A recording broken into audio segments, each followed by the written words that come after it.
Hello, it's Lucy here at Franknut Sewing Machines, and today we're going to have a quick look at how to thread up the Bernina 7 series. We've got our lovely big jumbo bobbins, and so we pop that first of all onto the spindle at the top. It does only go on one way, so make sure you just use it the shiny side down.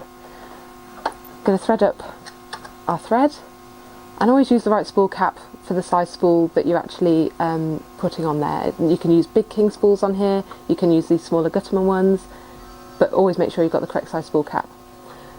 Run the thread off, it comes straight off to the first part of the threading at the back, and then following the arrow it goes around that tension disc there, and you will then find that your thread is under tension.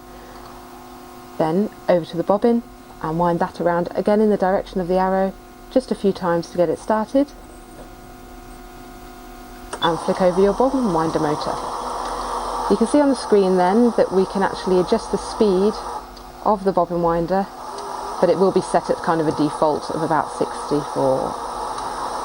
Once that's wound on, it'll spring back. Shouldn't take too long.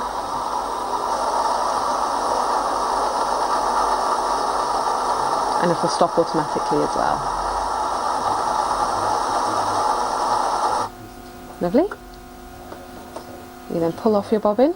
There is a handy little thread cutter just behind the lever that you can use, and we can pop that to one side for now whilst we thread up the rest of the machine. So we can just unravel our thread from there, and you can just keep it threaded up at the back part there, and following the arrows down the front, underneath the first part of threading, and into the take-up link. If you just follow the arrows with your hands, it does all the work for you really. Now this is the fun part, the needle threader. So into the top thread guide, and then holding the thread in your right hand, we begin to lower the needle threader, and that will automatically lower the presser foot. We scoop underneath that little plastic arm, and then this fully goes all the way down, and you'll feel it positively click, and there's a little wire that goes through the eye of the needle that we're aiming to get into. So once that's in there, you need to let go of your thread, and it will make a doing it slowly sometimes doesn't help, and it will make a loop out the back, just like that, and then you just pull that thread through and trim off. We can then pop our bobbin into the bottom.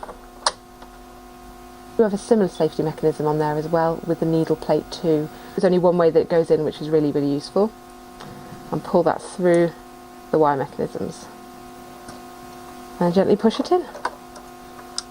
And again, we've got another trimmer there too to give us the exact amount of thread that we need. That is now ready to sew. If you want to be able to tie off your loose ends really neatly, you can bring up your bobbin thread, but otherwise it's good to go.